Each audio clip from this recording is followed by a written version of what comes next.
Esta va a ser la primera de una serie de charlas que vamos a estar dictando a ustedes cada 8 días, entonces esperamos que sea de su agrado. Los vamos a dejar inicialmente con Lady Toro, quien hace parte de la dependencia de la Dirección Sectorial de FENALCO Antioquia, de Servicio al Afiliado. Les va a contar unos beneficios que tienen los empresarios al pertenecer a FENALCO Antioquia. Entonces, Lady, adelante.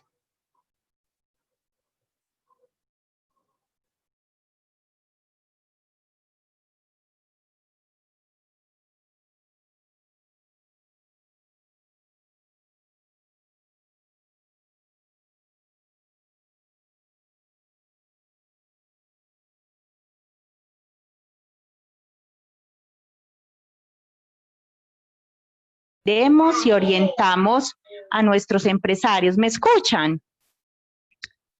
¿Aló? Ahora sí. Ahora sí. Sí, Bueno, señora. gracias.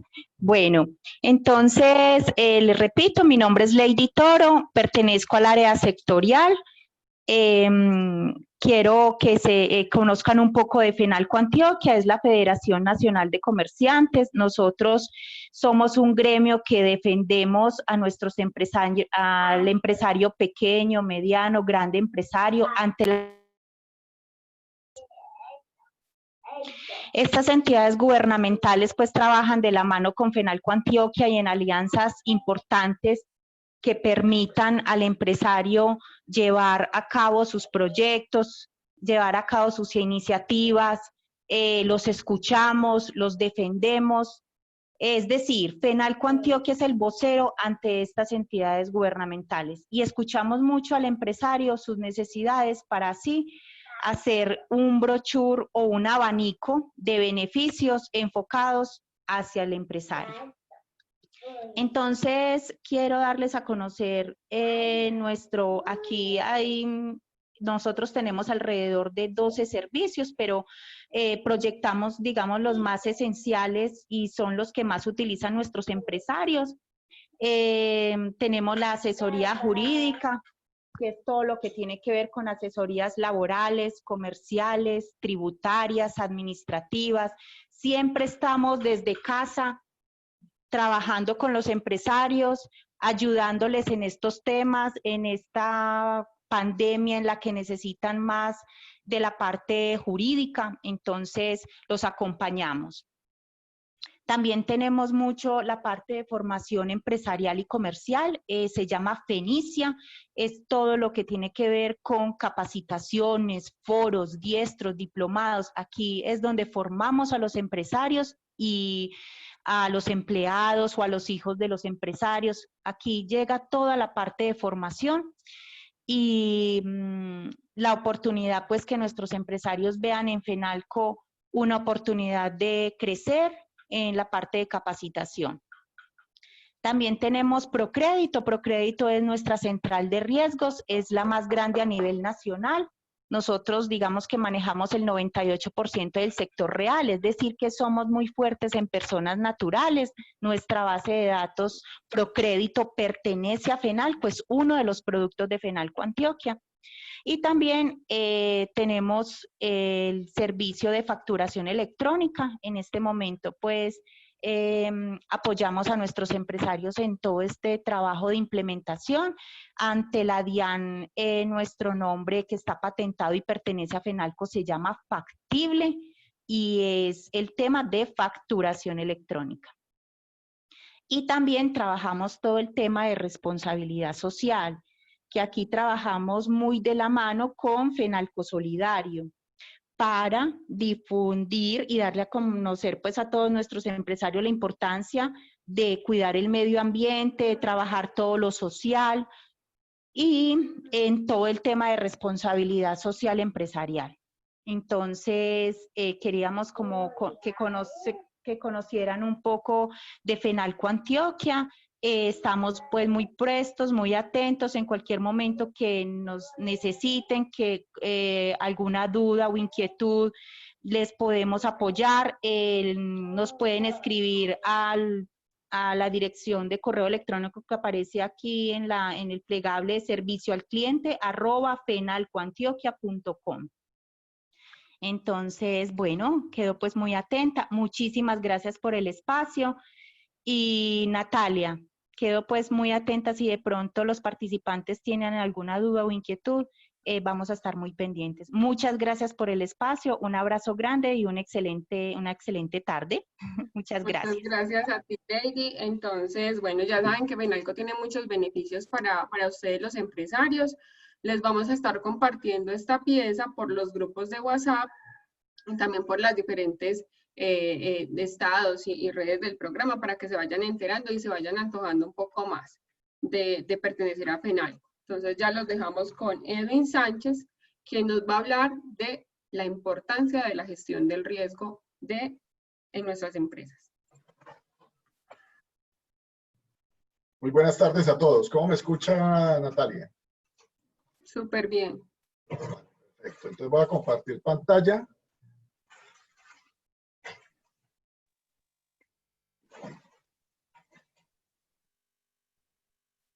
¿Cómo me ves ahí? Súper. Súper, se ve la presentación. Bueno, muy buenas tardes a todos. Mi nombre es Edwin Sánchez. Soy el experto en gestión de riesgo de desastres del programa Gestión de Riesgo Fortalezco Mi Negocio. Este es un programa de Fenalco Antioquia que está financiado por la oficina USAID, que es una oficina de los Estados Unidos, que es la que nos financia todo este proyecto que beneficia al empresariado y los comerciantes de Medellín, el departamento de Antioquia. Quiero colocarles un video porque nosotros este programa ya llevamos un recorrido aproximadamente casi 3 años, 2 años larguito, casi 3 años. Este programa nos ha dejado un conocimiento bastante amplio en temas de gestión del riesgo y también en temas de continuidad del negocio. Todo este conocimiento y todo este goodwill que ha adquirido Fenalco a través de este programa con la gestión del riesgo y la continuidad de negocio, queremos darle una transformación y darle una nueva mirada y una nueva visión para que cuando termine el programa y termine la financiación por parte de USAID, se le siga prestando este servicio a los afiliados, que los afiliados sigan recibiendo todo este conocimiento que se ha adquirido y todo este proceso que se ha desarrollado durante estos 3 años. Este video nos va a ambientar de lo que viene a futuro. Medellín, una ciudad que no para de crecer, ejemplo de innovación y resiliencia, que mira siempre hacia el futuro, anticipándose a los acontecimientos, creando mejores oportunidades y teniendo siempre como objetivo mejorar la calidad de vida de sus habitantes, contribuyendo con sus ideas al crecimiento del país. En un contexto de desarrollo y calidad de vida, Fenalco Antioquia decide apostarle a la calidad empresarial, promoviendo buenas prácticas para fortalecer sus negocios y darles continuidad en el tiempo. Su programa Gestión al Riesgo Fortalece Mi Negocio evoluciona utilizando nuevas herramientas para contribuir a la gestión del riesgo en la región. Queremos proveer las herramientas necesarias para hacer una adecuada gestión del riesgo al interior de cualquier negocio. Financiación, aseguramiento, soluciones tecnológicas, asesorías especializadas y acciones formativas.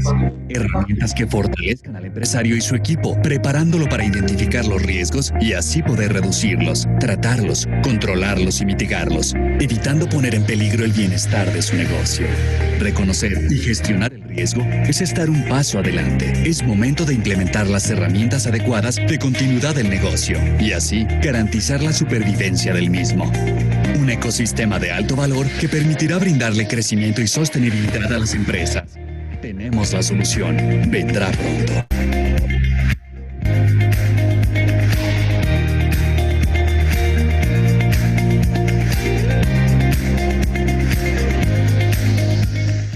Bueno, este es el futuro del programa Gestión de Riesgo Fortalezco Mi Negocio. Es un certificado que se llama Empresa Resiliente, que lo que queremos a través de este certificado es entregarle a todas las empresas que quieran hacer parte de este proceso, porque es voluntario, que las empresas quieran sumarse y quieran adquirir las mejores prácticas en temas relacionados con la gestión del riesgo y la continuidad del negocio, con el propósito de mejorar las capacidades, fortalecerse empresarialmente la empresa, adquirir metodologías que puedan generar dentro de la organización una cultura integral de la gestión del riesgo y a su vez pueda implementar unos planes de continuidad de negocio mediante unas estrategias que pueda desarrollar el empresario para poder responder en el momento en que haya una interrupción de sus operaciones o haya una parada en su operación cotidiana, pueda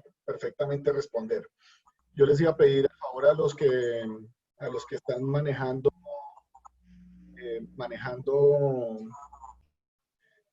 que tienen el host, de pronto no sé si Astrid, porque hay gente que está activando el micrófono y interrumpen, para que por favor si los puede silenciar, le agradezco.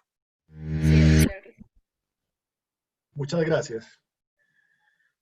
Bueno, no sé si han escuchado hablar del síndrome de la rana hervida. Es una metáfora muy empleada para tratar de explicarle a la gente que muchas veces la cotidianidad del día a día hace que las personas al principio evidencien que hay algo que está cambiando, hay algo extraño, pero empiezan a meterse en la cotidianidad y cuando menos piensan, pues ya es demasiado tarde. Cuando pudieron haber tomado la acción inmediata, cuando empezaron a notar o a percibir de que había algo que estaba cambiando, no tomaron las acciones requeridas para hacer rápidamente un ajuste en su estrategia, un ajuste en su vida cotidiana para poder responder a esos cambios, sino que permanecieron y cuando ya trataron de hacer algo ya era demasiado tarde, ya estaban totalmente hervidos. Entonces esto es lo que sucede. La rana está en un ambiente, en un agua, en una paila, sin fuego, en un ambiente y en el clima normal. Ahí están la rana normal, pero entonces le empiezan a colocar fuego, el fuego lento, y el agua empieza a calentarse poco a poco, pero la rana lo soporta, y cuando menos piensa la rana ya está totalmente hervida. Entonces esto es lo que sucede normalmente en la vida cotidiana, ante problema progresivo, ante un problema progresivamente lento, donde sus daños se perciben a largo plazo o no se perciben.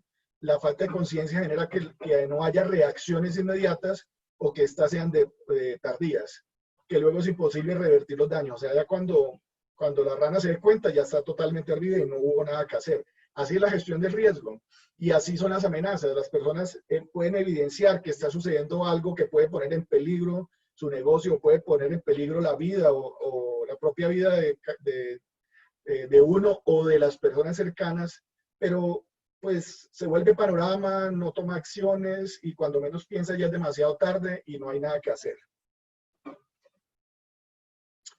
Bueno, hay tres formas de abordar el riesgo. Yo quiero que ustedes miren cuál de esta forma van a asumir. Esto es una decisión propia. Cada uno puede tomar una actitud, cualquiera de estas tres actitudes frente a los riesgos, frente a una amenaza que percibe. Pero pues seguramente algunas de ellas no va a ser, no le va a dar solución al problema, sino que por el contrario puede aumentar el problema. Entonces hay una primera forma de abordar el riesgo, que es la negación, que es esa postura al avestruz que mete la cabeza dentro de la arena y deja que pase la tormenta y deja que pase toda la arena mientras que sucede. Entonces esta actitud del avestruz es de que eso no me pasa a mí. Eso nunca me ha pasado, eso nunca me ha sucedido. Y la experiencia no lo ha dejado. Cuando nosotros hemos ido a abordar el tema de gestión de riesgo con los empresarios, hay muchos empresarios que dicen, no, pero eso nunca ha pasado, eso nunca me ha pasado, eso nunca ha sucedido. Es como cuando uno dice, no, es que en Medellín puede ser objeto de un sismo. No, pero eso nunca ha pasado, eso nunca ha sucedido. Existe la posibilidad. El día que suceda, pues si no tiene una actitud o no ha tomado las medidas necesarias frente a esa situación de riesgo, seguramente los daños van a ser, o las consecuencias van a ser lamentables. Hay una segunda posición, que es la posición de rechazo. Pero no es rechazo al riesgo, sino rechazo al problema. Ah, no, ese problema no es mío. O sea, rechazo, y eso no es mío, eso le corresponde a otra persona. Es otra actitud que también a veces se encuentra. Dice, no, el tema a mí de la gestión del riesgo, de desastres o ese tipo de riesgos no es conmigo. Eso es problema de la alcaldía, o eso es problema de la gobernación, eso es problema del gobierno nacional, eso no es problema mío. Es otra actitud equivocada porque resulta que la gestión de riesgo es un problema de todos, o sea, absolutamente de todos, desde las instituciones hasta las personas, desde las empresas grandes hasta las empresas chiquitas, desde las instituciones públicas como las instituciones privadas. Es un tema de absolutamente todas las personas. Hay otra actitud que es una actitud diferente, que es la actitud de asumir.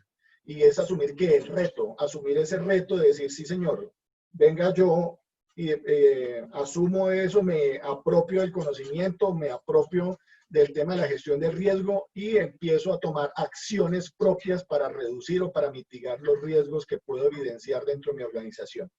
Entonces ya es una decisión de cada uno cuál posición asume. De todas formas, es evidente que hay una de esas posiciones que es la posición ideal, la posición óptima o la posición que del deber ser de las personas para poder actuar frente a una situación de riesgo.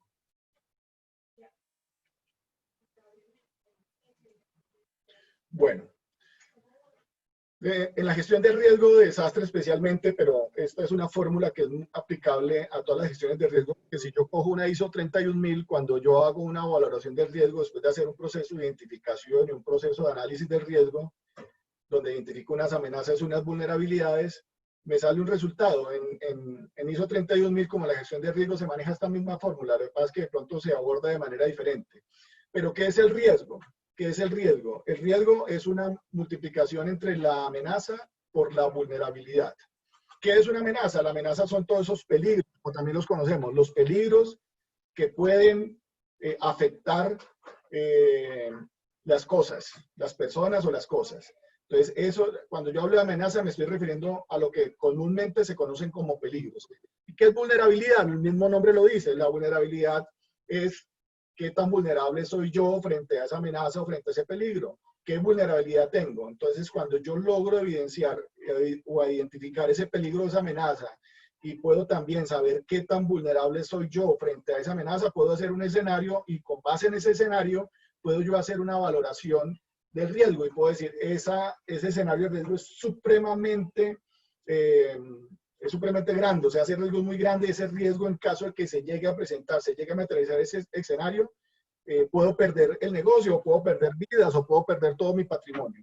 Acá hay un ejemplo donde vemos que la amenaza y la vulnerabilidad se unen, donde la amenaza y la vulnerabilidad se unen es el riesgo. Entonces hay una amenaza acá donde existe un posible deslizamiento, donde hay una montaña, y una vulnerabilidad donde en esa montaña hay unas casas y hay unas personas que viven en esas casas, y donde se une esa montaña con esas vulnerabilidades es que existe el riesgo. Tienen que estar los dos elementos unidos. Si uno de ellos falta o uno de ellos tiene valor cero, no va a existir riesgo. Tienen que estar los dos elementos para que realmente exista riesgo. Con base en lo anterior, ¿qué podríamos decir? Yo voy a ir aquí avanzando, ustedes allá van participando en el tema. No sé, Astrid, porque no estoy viendo el chat. ¿Qué hago para poder ver el chat?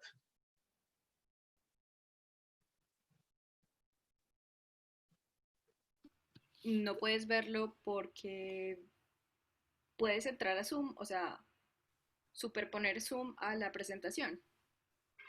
Voy a tratar de hacerlo. Es que ahorita traté de hacerlo y lo que hice fue salirme. Ok. Por el momento no hay preguntas, Edwin. Vale. Trato de colocarlo y no lo veo. Hace ratico que hicimos las pruebas se veía perfectamente, ya no. Bueno. Entonces no estoy viendo ni el chat, entonces si hay preguntas, por favor me ayudan para irle respondiendo las preguntas al personal que quiera participar. Claro que sí. Bueno, dentro de estas 3 fotos que tengo yo acá, que es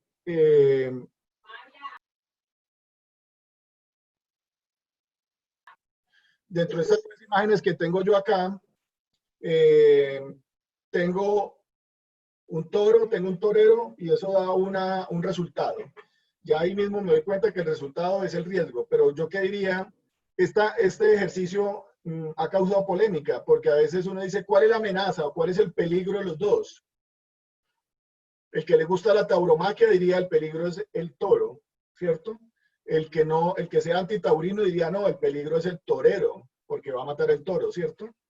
Pero digamos que por cosas de ejemplo, diríamos que el toro, en este caso, podría ser la amenaza desde una perspectiva. Y el torero sería la vulnerabilidad frente a ese toro.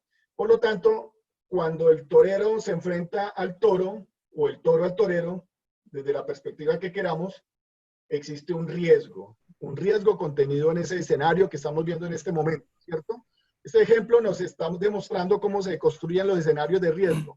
Tengo la amenaza o el peligro identificado, tengo al torero que es la vulnerabilidad. Y cuando yo junto amenaza con vulnerabilidad, perfectamente ya existe ese escenario de riesgo identificado. ¿Y cuáles serían las consecuencias o cuál sería el resultado donde ese riesgo se materialice? El toro corneando al torero o, visto desde esta perspectiva, el torero incrustándole la espada al toro y llevándolo a la muerte. Entonces sería otro escenario.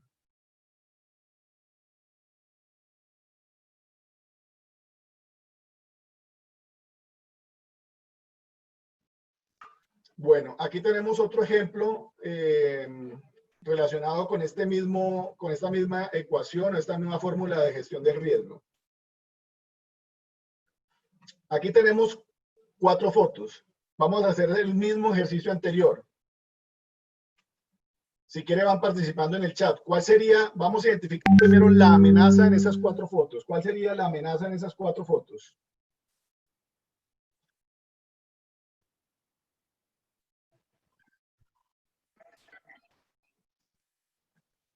Bueno, los que respondieron que la amenaza es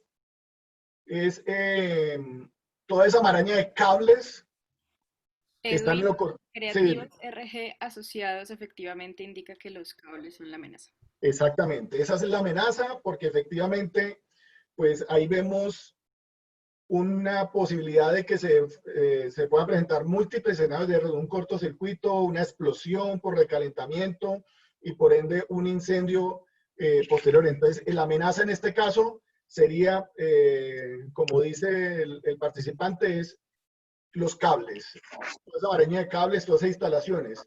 Eso sobrecarga y eso puede generar cualquier tipo de situación de peligro dentro de una organización.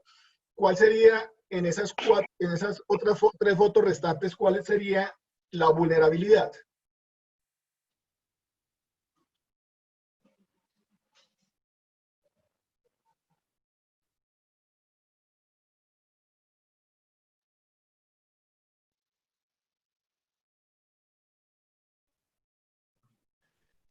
En ese caso, si Estás respondieron que la respondiendo, amenaza, Edwin, que la oficina. exactamente. En este caso, la vulnerabilidad sería esta oficina.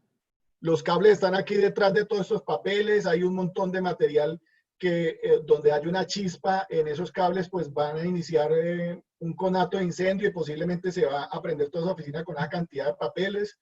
Hay un montón de material ahí que perfectamente se puede prender fácilmente. Entonces, en este caso, la vulnerabilidad es la oficina, exactamente.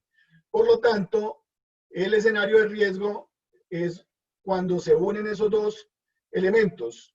Entonces aquí es muy, digamos que la forma de explicar cuál es el escenario de riesgo es que es el tiempo. Esto lo único que está esperando es que pase el tiempo para que se presente un desastre, como el que tenemos acá, una oficina incendiándose por un cortocircuito o un recalentamiento de estas instalaciones. Entonces, este es un ejemplo de cómo podemos hacer una identificación de un escenario de riesgo. Una amenaza por una vulnerabilidad me da un resultado que es un escenario de riesgo que se puede presentar y el resultado, las consecuencias serían lamentables. Sería un incendio perdiendo todos los elementos que están en la oficina y seguramente puede ser todo el edificio, dependiendo de cómo sean las condiciones de tiempo, modo y lugar en el momento, ¿cierto?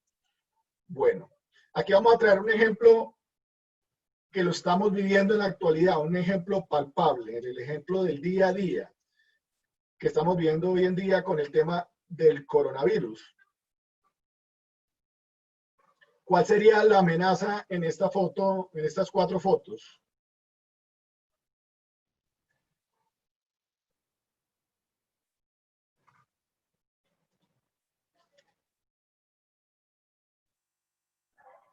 Responden, Edwin, que el virus es la amenaza.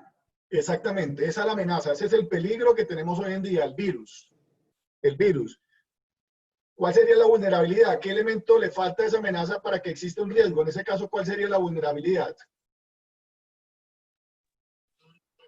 Las personas. Responden que la familia. Perfectamente, las personas. Las personas son las vulnerables.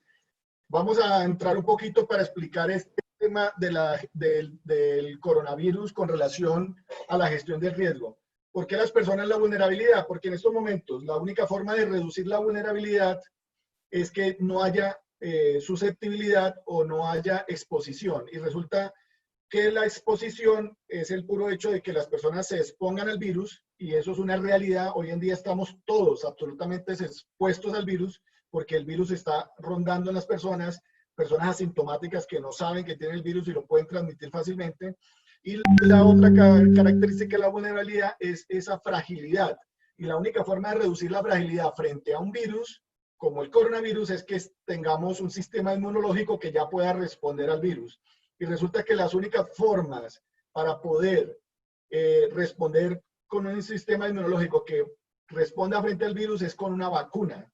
Y todavía no hay vacuna. O sea, todavía hay un proceso, hay unas vacunas que van en desarrollo, otras que van menos desarrolladas, pero todavía no se ha empezado a vacunar la población en general.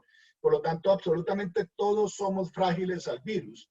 La otra posibilidad para que no te vuelva a dar es que ya te dé el virus y el mismo sistema inmunológico desarrolle las defensas a este virus. Es la única forma, o sea, adquiriendo el virus o vacunándose es la única forma de reducir la vulnerabilidad.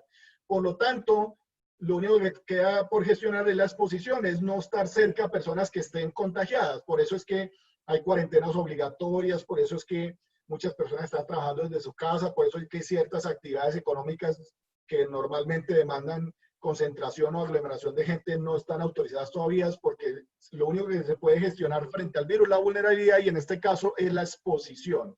Entonces aquí tenemos un ejemplo claro de lo que es la amenaza, que es el virus del COVID-19, y la vulnerabilidad que es las personas. Por lo tanto, vamos a tener un resultado que es el riesgo de ¿qué? El riesgo de contagiarme. Y lo peor, el desastre o las consecuencias que podríamos tener frente a eso, las peores consecuencias sería que termináramos en una unidad de cuidados intensivos, ¿cierto? Y posiblemente algunos con enfermedades de base o situaciones que puedan agravar este contagio terminan en la muerte. Bueno, aquí tenemos varios ejemplos de lo que es la vida cotidiana y que posiblemente podría ser los riesgos de las actividades humanas. Toda actividad, vea, es claro que el riesgo es inherente a todas las actividades del ser humano. Por lo tanto, les debe quedar claros nos debe quedar claro a todos, absolutamente a todos. Donde esté el ser humano hay riesgo. No porque seamos nosotros una amenaza o sea un peligro, es porque en el riesgo debe contenerse de que el ser humano esté presente para que se pueda hacer una evaluación de riesgos. Entonces, y todas las actividades del ser humano contienen riesgo. Si yo me levanto, desde que me levanto tengo un riesgo, incluso estando acostado, a lo que entro al baño, tengo riesgos. Si salgo a la calle ya tengo riesgos. Esto no lo hago con el propósito de generar de pronto un pánico generalizado dentro de nosotros, de que ya no puedo salir a la calle porque tengo riesgo. No, sino que hay que tomar las medidas para reducir ese riesgo, como lo hacemos hoy en día con el COVID. ¿Cuáles son las medidas? No salir de casa si es necesario, estar lavándome las manos, estar desinfectando todas las superficies. Si salgo a la calle, pues tomar todas las medidas de seguridad con mis tapabocas, guardar el distanciamiento social. Todas esas actividades son actividades que reducen el riesgo. ¿Por qué? Porque existe un riesgo evidente. Cuando yo voy a cruzar una calle, existe un riesgo. Por eso las mejores personas que gestionan el riesgo son los papás, porque desde niños le estamos enseñando a los niños de que para cruzar la calle tienen que mirar para los dos lados, que tienen que tener en cuenta de alejarse de los peligros. Entonces, cualquier actividad del ser humano contiene riesgo. E incluso, si ustedes pueden notar, esa expansión social y ese crecimiento poblacional, o esa explosión demográfica, hace que las personas ocupen espacios que toda la vida han generado riesgos. Entonces ya ocupamos, casi que nos metemos dentro de las quebradas. Incluso uno ve casas construidas dentro de las quebradas, debajo de montañas que son inestables. Entonces eso ha hecho que estemos expuestos más al riesgo cada día por ese crecimiento poblacional tan grande que tenemos en la actualidad. Bueno, aquí tenemos unos hechos históricos. Yo no sé si ustedes alcanzan a ver allá en sus computadores. Aquí tenemos una gráfica que empieza desde el año 88 hasta el año 2015, que fueron donde sucedieron los eventos que marcaron la historia de los desastres en Colombia.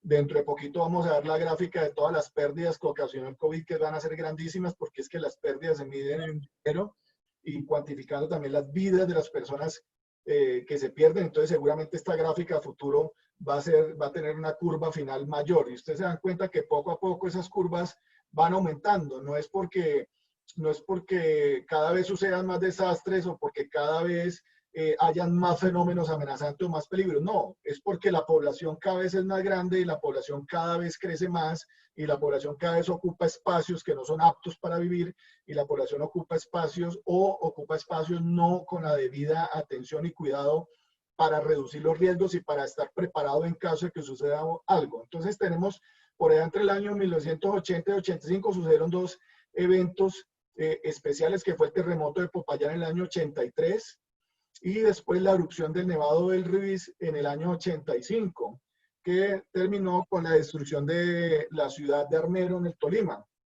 Eso marcó un hito. A partir de esa época se creó fue que empezaron a generarse normas nacionales para tomar medidas para atender los desastres. Poco después se presentó en el año 88 el fenómeno del Niño, que el fenómeno del Niño tiene una característica que es de sequía.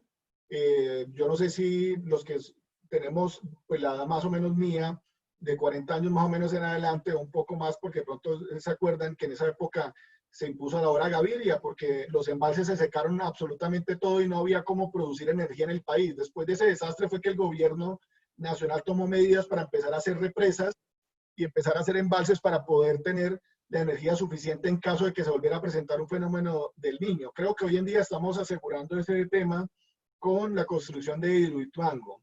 Por allá en el año 94 se presenta el terremoto del Páez en el Cauca, donde sucede un deslizamiento en el río Páez y sucede una catástrofe con unas comunidades indígenas, donde se produce una avenida torrencial con lodo y piedra y arrasa con toda esa población. Por allá en el año 98 sucede el terremoto del Eje Cafetero, que yo creo que ese sí nos acordamos la mayoría de las personas que estamos asistiendo acá, donde fue un terremoto de una magnitud considerable que destruyó la ciudad de Armenia, parte de la ciudad de Pereira y entre otros municipios del Eje Cafetero, dejando muchas pérdidas materiales y pérdidas en vidas. Pero aquí tenemos en la historia más reciente el fenómeno de la Niña, que a diferencia del Niño, que es de sequía, la Niña es de muchas lluvias. Son épocas que sobrepasan los niveles normales de lluvia y dejando cuantiosas pérdidas económicas y en vidas, muchísimas, porque es que los fenómenos que están relacionados con el agua tienen una particularidad que ocasiona muchos fenómenos, muchos, en un periodo de tiempo. Y eso se va llevando 1, 2 o 3 vidas y va acabando 1, 2, 3, 4 casas y puede acabar barrios enteros y puede acabar ciudades enteras. Entonces los fenómenos del agua tienen esa particularidad que producen demasiado daño. Aquí tenemos los ejemplos. En el año 70, a mí me gusta jugar con esto porque yo les pregunto a veces a los que les pongo y les hablo de que es un tsunami. Un tsunami es un fenómeno concatenado que empieza con un sismo dentro de la plataforma marina que produce una gran ola y llega al continente y arrasa con lo que encuentra. Entonces yo les pregunto, ¿en Colombia sucedió tsunamis? Y la gente siempre me responde, no, es muy poco el que me responde que sí. Pues en Colombia sucedió en el año 79 un tsunami en la costa nariñense. Incluso el municipio de Tumaco fue de los municipios más golpeados en ese tsunami del año 79. Es lógico que tengamos nosotros ese peligro o esa amenaza aquí en Colombia. ¿Por qué? Porque tenemos dos costas. Una sobre el Pacífico y la otra sobre el Caribe, sobre el Océano Atlántico. Ahorita hablaba en el año 80 del terremoto de Popayán, del lahar de Armero, y aquí en Antioquia lo que tuvimos aquí cercano en el 87 fue el deslizamiento de Villatina, que acabó con todo un barrio completo un día domingo.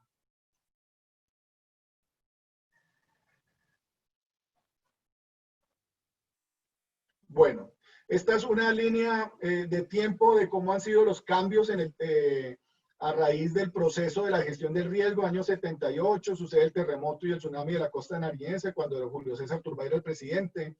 Cuando era Betancur sucede, pues aquí hay una equivocación porque en Armero no hubo una avalancha, realmente es un lahar, el lahar de Armero. Decir avalancha es un término técnico equivocado, pero los medios de comunicación lo dicen cada rato, entonces en el consciente colectivo la gente cree que es una avalancha. Las avalanchas están relacionadas con la nieve.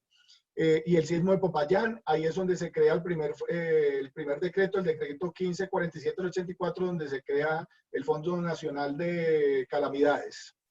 Después, entre el año 86 y 90, durante Virgilio Barco, sucede la oleada invernal, una oleada invernal no de las mismas proporciones de la última que tuvimos entre el 2010 y 2012, y desde el deslizamiento de Villatina, y se crea el Sistema Nacional para la Atención de Desastres con el decreto 919 del 89. Ahí ya se le empieza a dar una forma al tema de la gestión del riesgo, pero este decreto tiene una particularidad que era muy enfocado hacia la atención, a pesar de que hablaba de prevención y atención, era muy enfocado hacia la atención, no hacia prevenir, sino atender. Durante el gobierno de Gaviria, el fenómeno del Niño, la avalancha del río Cauca en el río Páez, tampoco fue una avalancha, eso fue una avenida torrencial, lo que sucedió en el río Cauca, en el río Páez, en el departamento del Cauca.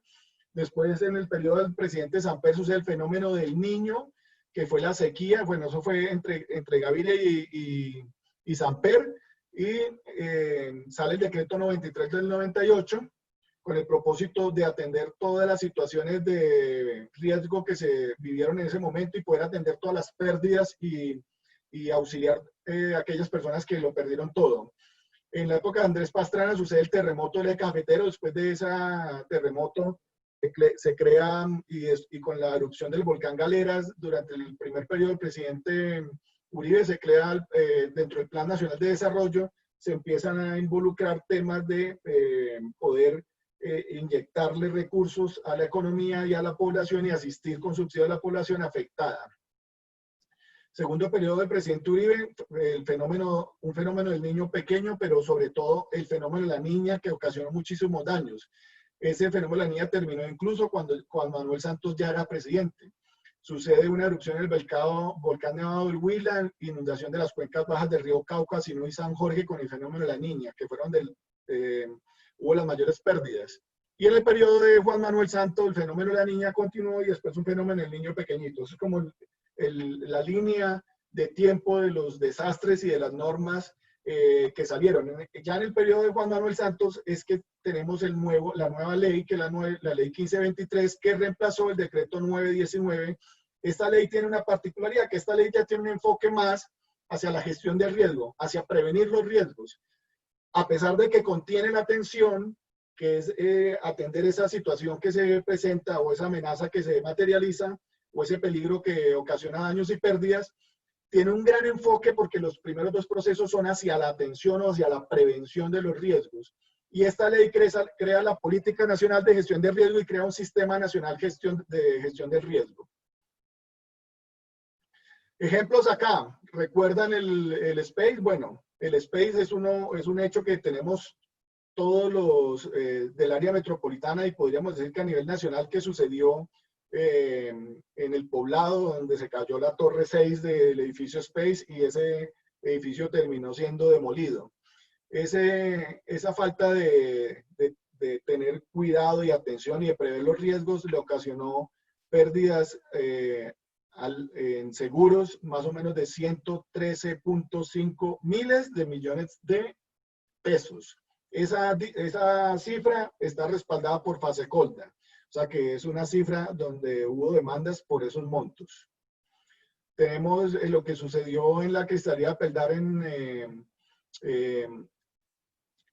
que se incendió, donde bomberos de Itagüí y Envigado atendieron esta situación y prácticamente se perdió toda la fábrica de Peldar. Ya Peldar pensaba irse del área metropolitana para Boyacá, pero esto aceleró el proceso de ida de aquí al área metropolitana, dejando un montón de gente sin empleo también y un montón de pérdidas. Todos recuerdan el incendio de las bodegas de Envigado, donde hoy funciona Viva Envigado. Esto dejó más o menos 50.000 millones de pérdidas. De pronto podrían ser más, teniendo en cuenta que hubo otros fenómenos ahí que pudieron ocasionar mayores pérdidas para almacenes éxitos. ¿Qué ocasionó este tema? Un simple globo de Navidad. Esa costumbre que no es muy buena aquí en el área metropolitana y especialmente hacia el sur, que en Navidad elevan globos. Y eso genera múltiples, pero muchos incendios, conatos, los que uno se puede imaginar. Incendios de cobertura vegetal, lo mismo, porque esos globos van a parar donde sea, y donde lleguen van a llegar con la mecha prendida y van a ocasionar incendios. En Guayabal tuvimos una emergencia con químicos. Eso fue en el año 2015. Eso ocasionó que tuvieran que desalojar varias manzanas a la redonda porque era un químico supremamente tóxico, y hizo que todas las empresas de esa zona, que son industriales que producen, tuvieran que parar. Entonces, pues no ocasionó ningún muerto, pero vea qué le ocasiona a una empresa parar su producción, cuando ya tiene un planeamiento, tiene materias primas, seguramente tiene elementos que pueden ser perecederos, que tienen que producir y que tienen que parar unas 5, 6, 7 horas mientras que termina un tema de controlar químicos. Eso le produce muchísimas pérdidas económicas a un comerciante, que pueden llevar perfectamente a que tenga que hacer despidos o hacer ajustes en su estructura. Recuerdan la tragedia en Guatapé, 6 muertos y 31 desaparecidos en el hundimiento de un bote de turistas. También por no tener en cuenta la gestión de riesgo, por no tomar las medidas del caso.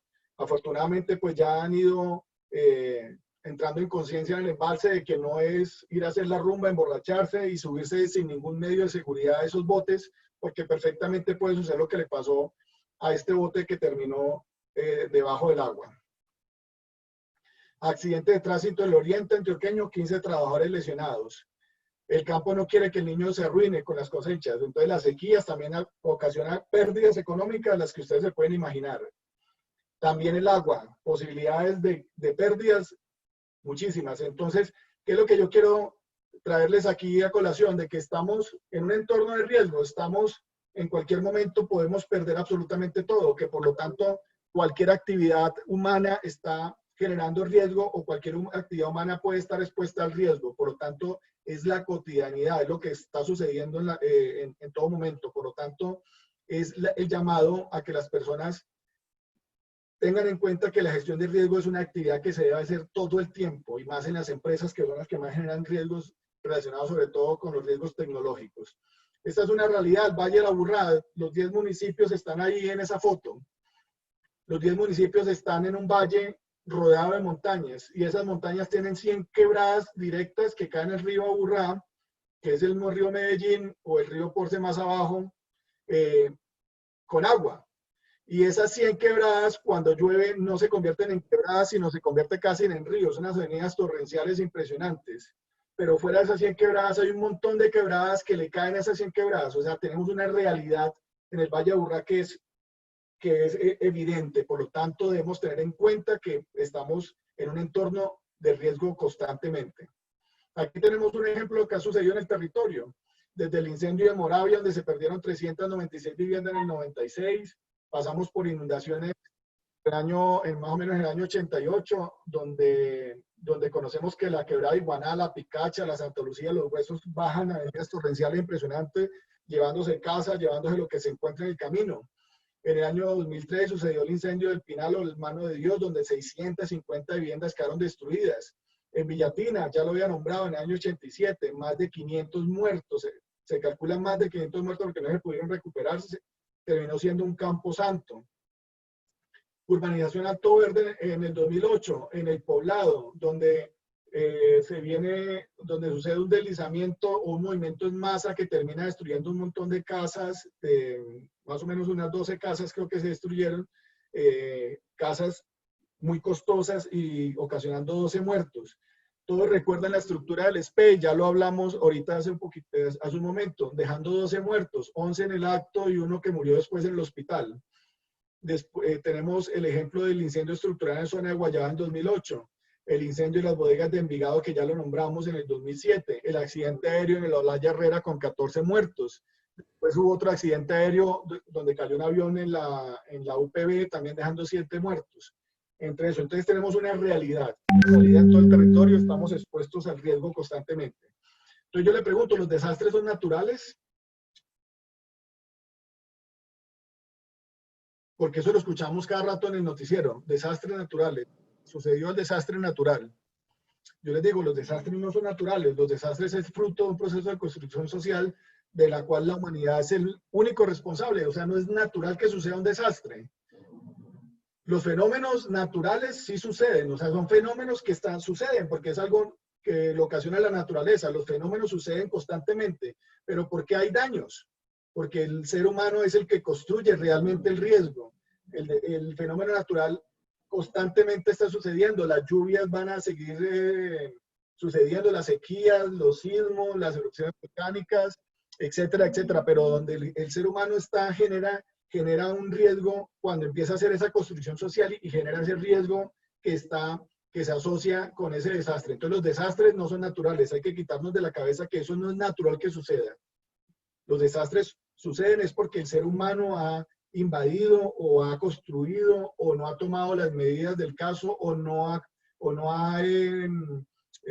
tenido en cuenta a los peligros o los riesgos que está expuesto para tomar las medidas de reducción o mitigación.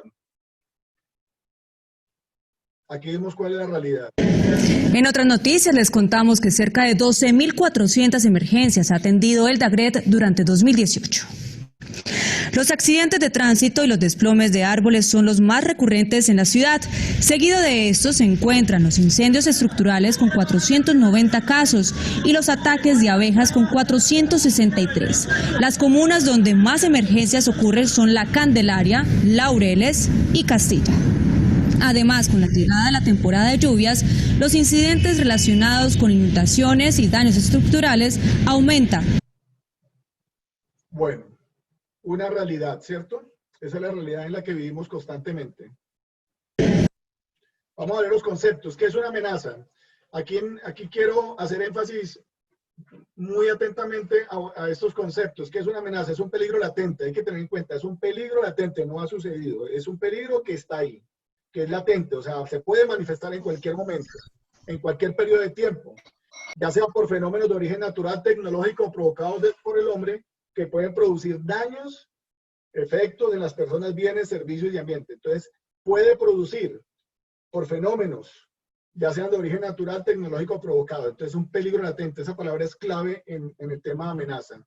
Hay varios tipos de amenaza. A mí me gusta únicamente dividirlos en amenazas de origen natural y amenazas de origen antrópico, las que produce el hombre, porque la verdad es que las de origen natural son muy específicas porque la misma naturaleza está generando esos fenómenos naturales todo el tiempo, pero es el hombre el que realmente empieza a generar y a incrementar las posibles pérdidas y daños frente a ese tipo de amenaza. Aquí algunos ejemplos de amenazas de origen tecnológico son así denominadas realmente, pero si ustedes se pueden dar cuenta, todas ellas están relacionadas por actividades del ser humano. Bueno, ¿qué es vulnerabilidad? Que es la otra parte de la ecuación que estamos viendo inicialmente. Si vemos el dibujito, estamos cogiendo la parte derecha del dibujito que habíamos visto inicialmente de la fórmula o de la ecuación de la gestión del riesgo.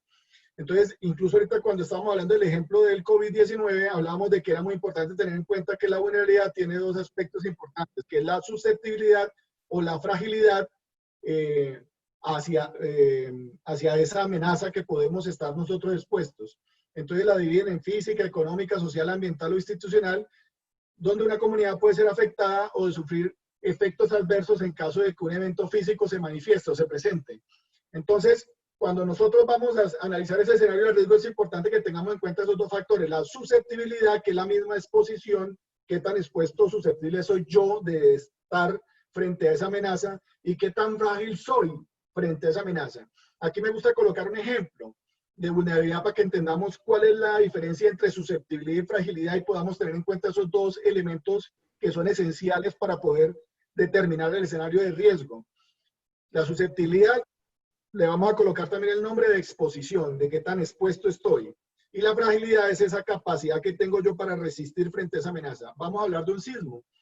¿Qué tan frágil o qué tan susceptibles son dos, donde hay una edificación que cumple todas las normas de sismoresistencia, tiene una buena construcción, tiene todos los elementos necesarios para resistir un sismo, frente a una edificación que no cumple ninguna norma de sismoresistencia, es totalmente endeble en caso de que haya un movimiento por sismo.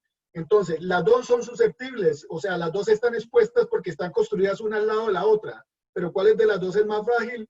La que no cumple la norma de sismoresistencia. Entonces, aquí tengo un ejemplo de susceptibilidad, donde las dos son susceptibles de estar frente a esa amenaza de sismo, pero donde una es supremamente frágil frente al sismo y la otra no es tan frágil frente al sismo. Entonces, esa es la diferencia entre susceptibilidad y fragilidad. ¿Hay alguna pregunta hasta el momento, Astrid? No, Edwin, no hay preguntas hasta el momento. Bueno, ¿estoy explicando muy bien o los estoy dejando demasiado confundidos? Eso es claro que no saben ni qué preguntar, pero bueno. Esperemos que lo primero, y bueno, igual ellos ya saben que van poniendo los mensajitos si tienen alguna inquietud sobre el tema, y tú se los irás respondiendo. Vale, muchas gracias, Andrea. Dios te pague. ¿Qué es riesgo? Ya vimos la fórmula, ¿cierto? Vimos amenaza, vulnerabilidad de donde se une, la amenaza y la vulnerabilidad donde se encuentran es el riesgo. Entonces son los daños o pérdidas potenciales. Y hago énfasis en estas tres palabras. Son los posibles daños y pérdidas, o sea, no se ha presentado. Es lo que se puede presentar, cuando yo cojo ese escenario y lo evalúo, pero tengo que saber cuáles son mis daños y pérdidas potenciales en caso de que se materialice esa amenaza frente a esa vulnerabilidad, que se pueden presentar debido a los efectos de eventos físicos peligrosos en un periodo de tiempo específico. Por consiguiente, el riesgo de desastre se deriva de la combinación de amenaza y vulnerabilidad. ¿Eso qué quiere decir? Que si uno de los dos elementos no está, ya sea la amenaza o ya sea la vulnerabilidad, no hay riesgo. Si no existe el peligro y no hay bienes o poblaciones puestas a ese peligro, no hay riesgo. Falta alguno, no hay riesgo. Tienen que estar los dos elementos presentes para que exista riesgo. Y como le dije anteriormente, vuelvo y hago énfasis, son potenciales, posibles daños y pérdidas, no se ha presentado. Porque aquí vienen las consecuencias, que es el desastre. O sea, el resultado de que se materialice este escenario es el desastre, son las consecuencias. Entonces, ¿qué es un desastre? Es el resultado que se desencadena en la manifestación de uno o varios eventos naturales o antropogénicos, que es antropogénico, donde el hombre actuó, donde el hombre estuvo, donde el hombre intervino, al encontrar condiciones propicias de vulnerabilidad. Entonces, cuando ese escenario que yo ya analicé y que yo ya determiné cuáles pueden ser mis posibles daños y pérdidas se materializa, y donde ya hay pérdidas y daños, se llama un desastre. Bueno, vamos a hablar un poco de la normativa relacionada a la gestión de riesgo de desastres. Como había hablado antes en la línea de tiempo donde mostramos, en el periodo del presidente Juan Manuel Santos, quedó sancionada la ley 1523 del año 2012. En el capítulo 1, artículo 2, es muy importante tener en cuenta que la gestión del riesgo es responsabilidad de todas las autoridades, pero también es responsabilidad de todos los habitantes del territorio colombiano. Entonces, cuando nos regresamos a la ayuda anterior, las primeras ayudas, tal vez la segunda o tercera ayuda, la tercera ayuda o presentación, hablaba de cómo yo podía abordar el riesgo, que era metiendo la cabeza en la arena, desconociéndolo, diciendo que eso no es conmigo, o tomando la decisión de gestionar el riesgo, de tomar mis acciones de reducción o mitigación frente al riesgo. Y aquí hay algo muy importante. Dice la norma, y ustedes saben que los habitantes del territorio colombiano deben cumplir a cabalidad las normas de orden nacional y de orden local donde estén ubicados. Por lo tanto, todo habitante del territorio colombiano debe gestionar los riesgos. O sea, es responsabilidad de absolutamente todos los habitantes del territorio colombiano. Y no está sacando a nadie, porque habitante puede ser desde un niño hasta un viejito, y también habitante puede ser esa persona que llegó del extranjero, que no es colombiano, pero ya está ocupando el territorio colombiano. Ese es un habitante del territorio colombiano. Entonces, absolutamente todas las personas quedaron contenidas de que es responsabilidad de todos hacer la gestión del riesgo.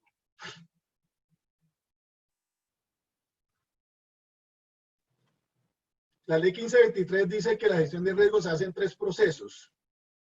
Estos procesos se denominan conocimiento del riesgo, reducción del riesgo y manejo del desastre. Si recuerdan, yo les hablé de que el decreto 919 del 89 era muy enfocado hacia la atención, era muy enfocado hacia el tema de manejo del desastre, muy enfocado al tercer proceso que vemos aquí en esta imagen. La ley 1523 reforzó muchísimo el tema de la gestión de riesgo, o sea, antes de que suceda el evento, antes de que se materialicen los riesgos, ese escenario de riesgo. Entonces hizo 2 procesos anteriores que son supremamente importantes para poder nosotros estar preparados en el manejo del desastre, que es el conocimiento del riesgo y que es la reducción del riesgo. Y si nos vamos a una ISO 31000, que de pronto algunas de las personas aquí conocen muy bien la ISO 31000, saben que el tema de conocimiento del riesgo en la ISO 31000 está contenido en todo ese proceso de la gestión de riesgo y específicamente en el tema de ver el contexto, de mirar las partes interesadas, de hacer todo ese análisis, DOFA, lo de las herramientas que empleen para hacer ese análisis de todo el entorno y de poder determinar realmente cuáles son los riesgos que tengo asociados a mi operación o a mi actividad económica o a mi actividad humana, incluso los relacionados con la seguridad y salud en el trabajo. Ese conocimiento del riesgo está en la evaluación del riesgo que dice la 31000, que es la identificación, el análisis y la valoración del riesgo. Ese es el conocimiento del riesgo. Y este tema de reducción del riesgo está también contenido en el 31000 en el tema del tratamiento de los riesgos, todos esos controles o tratamientos que le hago yo a los riesgos para poder reducirlos y poder hacer, ubicar en mi mapa de calor los riesgos en los colores verdecito, amarillito, para que no me vaya a afectar la operación. Y el manejo del desastre es un tema que está muy relacionado desde la normativa. Pues normalmente, cuando yo he hecho temas de análisis de riesgos, siempre le coloco una casilla adicional que se llama los planes de contingencia. ¿Y qué es un plan de contingencia? ¿Cómo yo voy a manejar la situación en caso de que se me materialice a mí el riesgo de que los tratamientos no sean suficientes? Ese riesgo traspase todos los tratamientos que yo coloqué y se presente la situación de crisis, ¿cómo yo voy a manejar eso? Pero también está muy de la mano de la continuidad del negocio, lo que es la ISO 22301. Seguramente algunos de los que están aquí presentes han escuchado hablar de la 22301 y otras personas han podido apropiarse del conocimiento y de pronto algunos ya han empezado a tomar acciones relacionadas con la ISO 22301, con los planes de continuidad de negocio, e incluso haciendo matrices VIA o esas matrices del impacto del negocio, para decirlo en español. Entonces ese manejo del desastre está muy relacionado a esas actividades. Y esa es la gestión del riesgo. Entonces la ley 1523 cogió eso, cogió la ISO 31000, cogió lo que es planes de contingencia o planes de continuidad y los amarró en estos 3 procesos. Ahí están desarrollados en esos 3 procesos todo lo que debemos hacer en una empresa para también gestionar los riesgos relacionados con los desastres e incluso para otro tipo de riesgos. Aquí tenemos los subprocesos, no voy a entrar en ellos a profundidad porque sería ya, me gastaría muchísimo tiempo empezar a explicar cada uno de estos subprocesos que tiene los procesos de la gestión de riesgo de acuerdo a la ley 1523, porque quiero entrar a hablar de este artículo de la ley 1523 específicamente. El artículo 42 de la ley 1523 habla de que todas las entidades públicas o privadas, es decir, absolutamente todas las entidades públicas y privadas, y cuando habla de entidades son empresas, organizaciones, instituciones, absolutamente todas, diseñarán e implementarán las medidas de reducción del riesgo y planes de emergencia y contingencia que serán de su obligatorio cumplimiento. Es decir, que todas las entidades públicas y privadas, todas las empresas, organizaciones, instituciones, o como le queramos de llamar, están obligadas por la norma a reducir, a tomar las medidas de reducción de riesgo en sus planes de emergencia y contingencia, y que son de obligatorio cumplimiento. Entonces, a partir de ese artículo 42 de la ley 1523, sale el decreto 2157. El decreto 2157 sale 5 años después de la ley, en el año 2017, un poco más de 5 años. ¿Qué dice? ¿Qué dice el decreto? Es el decreto por el cual se reglamenta ese artículo 42 se dice que por medio del cual se adoptan todas las directrices generales para la elaboración de planes de gestión de riesgo de desastres de las entidades públicas y privadas. Resumamos eso. Algunas, ahorita los vamos a ver adelante, algunas. Todas están obligadas a gestionar los riesgos, pero algunas empresas tienen que elaborar planes empresariales de gestión de riesgo de desastres. Y vamos a ver cuáles son las que están obligadas. Aquí tenemos algunas. Todas las empresas que prestan servicios públicos. Y cuando hablo de servicios públicos, no hablo de entidades públicas, hablo de servicios públicos, porque hay unos servicios públicos que, como lo dice el nombre, son servicios públicos y el Estado es el que debe velar por ellos. Hay algunas empresas privadas que prestan servicios públicos, como que hospitales, colegios, acueducto, alcantarillado, transporte público, la seguridad, la recreación, son temas de servicios públicos. O sea, todas las entidades, sean privadas o públicas, que prestan servicios públicos están obligadas a tener el plan empresarial de gestión de riesgo. ¿Qué otro tipo de empresas? Todas aquellas empresas que desarrollan actividades industriales. ¿Qué es una actividad industrial? La actividad industrial tiene un componente que es la transformación de materiales o el empleo de sustancias que puedan generar riesgo. Entonces, todas las empresas que transforman materiales son actividades industriales, están obligadas a desarrollar planes empresariales de gestión de riesgo. ¿Quiénes más? Obras civiles mayores. Y aquí es muy importante tener en cuenta qué es una obra civil mayor. Una obra civil mayor no es una obra de construir un edificio o construir una casa, no. Las obras de civiles mayores son obras de infraestructura nacional, regional o local que prestan, que desarrollan actividades de gran envergadura, como puentes, aeropuertos, construcción de vías, acueductos, todo eso son obras civiles mayores. Pero el decreto 2157 también habla de que hay otras actividades que pueden significarle riesgo a la sociedad y el ambiente, entre ellas colocan las siguientes: transporte y almacenamiento de carga. Entonces, ahí mete a todos los que hacen transporte y almacenamiento de carga, ya háblese terrestre, aéreo, marítimo, incluyendo puertos, incluyendo bodegas. Todo lo que haga transporte y almacenamiento de carga tienen que tener planes empresariales de gestión de riesgo. ¿Quiénes más? Empresas o instituciones, organizaciones públicas y privadas que funcionen en construcciones que tengan más de 5.000 metros cuadrados de infraestructura. Entonces, aquellas edificaciones grandes, complejas, que sean de más de 5.000 metros cuadrados, deben tener planes empresariales de gestión del riesgo. Ahí vemos edificios como Bancolombia y vemos edificios muy grandes, algunos centros comerciales que tienen más de 5.000 metros cuadrados. Pero también habla de que aquellas empresas que sean responsables de espacios físicos que generen aglomeraciones. ¿Quiénes generan aglomeraciones? Afortunadamente ahorita no están funcionando por el tema de la pandemia. O desafortunadamente, desde la perspectiva de que lo queramos mirar, ¿cierto? Porque ¿cuáles generan aglomeraciones de público? Los estadios, los teatros, los cines, los nuevos centros comerciales, en fin, todos estos espacios que se han desarrollado para llamar y para atraer público y aglomerarlo. Bueno, eso es todo. Dime. Antes de que continúes, por acá Mauricio te pide el favor de que si le puedes compartir nuevamente cuáles son los 3 procesos. Y el señor Huber afirma que el decreto 2157 es la base para elaborar el plan de emergencias. Entonces aquí tenemos, primero aquí tenemos los 3 procesos: conocimiento del riesgo, reducción del riesgo y manejo del desastre. ¿Eso es lo que preguntaba Andrea? Sí. Ok. Si tiene alguna pregunta alrededor de estos temas, me la hace saber. Pero aquí están los 3 procesos: conocimiento del riesgo, reducción del riesgo. Y ya el resto es el manejo del desastre. Vea la diferencia.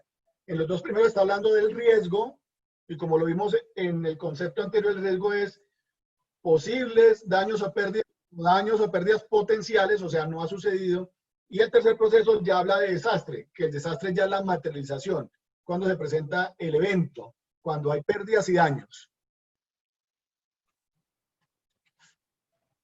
Y la otra pregunta era sobre el decreto 2157, que es la base del plan de emergencias.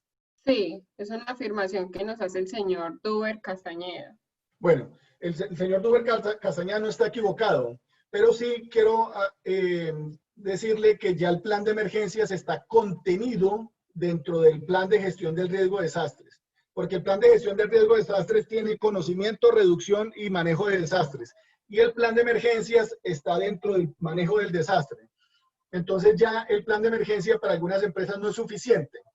¿Para cuáles empresas? Para estas que tengo aquí en esta presentación ya no es suficiente, ya hay que desarrollar un tema de mucha más amplitud, porque debe contener elementos del conocimiento, elementos de la reducción y elementos del manejo. Y dentro de esos elementos del manejo está contenido el plan de emergencias. Entonces el decreto 2157 sí ayuda al plan de emergencias, pero ya es un elemento mucho más amplio. No sé si le quedó resuelta la inquietud a nuestro participante. Si ya no hacen más preguntas, puedes seguir. Bueno, esto es un estudio donde arrojó cuáles podrían ser las pérdidas potenciales en caso de que se sucediera un desastre tipo eje cafetero, un sismo tipo eje cafetero en alguna de las principales ciudades del país. Aquí yo quiero hacer mención de Medellín. Hay un cálculo que Medellín podría perder aproximadamente 7.500 millones de dólares. Estamos hablando de muchísima plata. Pero no solamente las pérdidas económicas, es la cantidad o las pérdidas o las vidas que se perderían en caso de que suceda un sismo de las magnitud o como se presentó el evento del eje cafetero. Vean, yo les quiero contar algo acá, y la presentación lo dice. Estos eventos o estos fenómenos de origen natural tipo sismo y algunos como los relacionados con las sequías y las lluvias son cíclicos. ¿Qué quiere decir que son cíclicos? Que suceden, pasan un periodo y vuelven a suceder. Algunos ciclos son más cortos, algunos ciclos son de 4 o 5 años, otros ciclos pueden ser de 5 o 10 años, pero hay otros ciclos que son de mucho más tiempo. Se calcula que el periodo de retorno de los sismos es más o menos de 500 años, especialmente aquí en Medellín. Entonces, pueden pasar 500 años y no sucede un sismo de esas proporciones, pero en un periodo cercano porque no tiene que ser exactamente, pero cercano a los 500 años, vuelve a suceder. Vea lo que pasó en México. En México sucedió. Allá hay unos ciclos de sismos que suceden cada periodo, incluso han coincidido en el día exacto los sismos. En Medellín, hace aproximadamente casi 500 años sucedió el último sismo de grandes proporciones, pero hace 500 años Medellín no tenía ni el 1% de la población que tiene hoy en día. O sea, hemos crecido más del 100%, podría decir que hemos crecido por ahí un 200, 400, 500% en relación de hace 500 años. Entonces, esa es la gran diferencia, de que el último sismo que sucedió acá sucedió cuando no existía tanta vulnerabilidad. Hoy existe mucha vulnerabilidad. Incluso hay un estudio con base a la norma de sismo resistencia número 10, o también conocida como NSR 10, por las siglas de norma sismo resistencia, de que más o menos el 64 al 68% de las edificaciones de Medellín, no tengo el dato del Valle de Aburrá, pero puede estar muy cercano, el 68% de las edificaciones no cumplen la norma de sismorresistencia. Entonces existe una gran posibilidad de que esas edificaciones, en caso de que suceda un sismo de grandes proporciones, colapsen. Serían grandes los daños.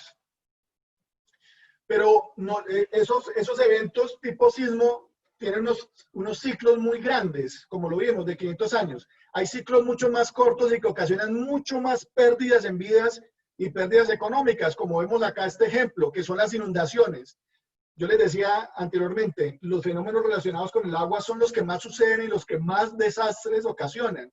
más pérdidas, porque suceden muchos eventos pequeños, muchos, y constantemente que están generando la pérdida de una bancada, la pérdida de una carretera, la pérdida de una, dos o tres casas, la pérdida de una vida, pero son muy repetitivos. Entonces, cuando yo sumo todos los eventos repetitivos, tengo unas pérdidas enormes. Aquí tenemos un estudio entre el año 94 y 2013, donde dice que el 43% de las pérdidas económicas fueron ocasionadas por eventos del agua. El 28% relacionados con tormentas. Esos vendavales o esos huracanes o esos ciclones, el 28%. Solamente un 8% por sismos, solamente un 8%. Un 6% por temperaturas extremas. Un 5% por deslizamientos o movimientos en masa. Otro 5% por sequías. Otro 4% por incendios forestales y un 1% por erupciones o actividad volcánica. Entonces, si nos damos cuenta, lo que más nos afecta realmente a los seres humanos son los fenómenos relacionados con el agua, inundaciones y tormentas. Este es otro ejemplo, otro dato estadístico, pero tomado del 98 del 2017, donde volvemos a ver lo mismo. Las inundaciones encabezando y las tormentas siguiéndolos, con consecuencias muy lamentables. Entonces, ¿qué les digo yo? Que el problema, ¿qué es? El problema no es que llueva. Ese no es el problema son las goteras que hay en el techo. Entonces, llover va a seguir lloviendo. Deslizamientos se van a seguir presentando. El problema son que yo tengo que tapar las goteras, tengo que reducir ese riesgo, tengo que tomar mis acciones de reducción y mitigación para que esos riesgos no se materialicen o que si se llegan a materializar, los impactos o las consecuencias sean mínimas, ya yo las haya medido. Entonces, ese es el problema, no es la lluvia, son las goteras que tengo en el techo. Muchas gracias. No sé si hay alguna pregunta. Gracias, Edwin. Pues acá ninguno nos ha respondido, pues no nos ha puesto como ninguna inquietud al respecto.